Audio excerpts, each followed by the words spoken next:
అనంతపురంలో డ్రైనేజీ సమస్య పరిష్కారానికి ప్రభుత్వం కృషి చేస్తుందని ఎమ్మెల్యే దగ్గుబాటి ప్రసాద్ తెలిపారు. త్వరలోనే భూగర్భ మురుగునీటి పారుదల వ్యవస్థ పనులు ప్రారంభిస్తామని చెప్పారు. ఎన్నికల ప్రచార సమయంలో గుర్తించిన సమస్యల పరిష్కారానికి మీ ఇంటికి మీ ఎమ్మెల్యే పేరిట కొత్త కార్యక్రమం ఆయన ప్రారంభించారు. నేరుగా ప్రజల వద్దకే వెళ్లి సమస్యలు ఆరా తీస్తున్నారు. మున్సిపల్ అధికారులు, ఇంజనీర్లు, సచివాలయ సిబ్బందిని వెంట తీసుకెళ్లి వీలైనంత వరకు అక్కడికక్కడే పరిష్కరించేలా చూస్తున్నారు.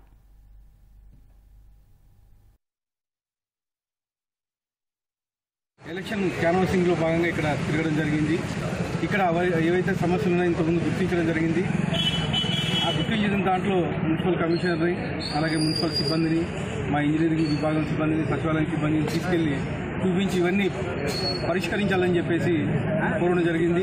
అవన్నీ ఒక్కొక్కటి ఏదైతే కమలానగర్లో ఇంతకుముందు ఏవైతే మేము మాట ఇచ్చామో అవన్నీ ఒక్కొక్కటి పరిష్కారం వైపు తీసుకెళ్తామని చెప్పేసి తీసుకెళ్లడం కోసం ఇక్కడ రావడం జరిగింది. ఖచ్చితంగా ఇవన్నీ త్వరలోనే ఇక్కడ తీర్చడం జరుగుతుంది. త్వరలోనే అనంతపూర్కి అండర్గ్రౌండ్ డ్రైనేజ్ తీసుకొచ్చి ఇక్కడ డ్రైనేజ్ సమస్య లేకుండా చేస్తామని చెప్పి తెలియజేస్తాం.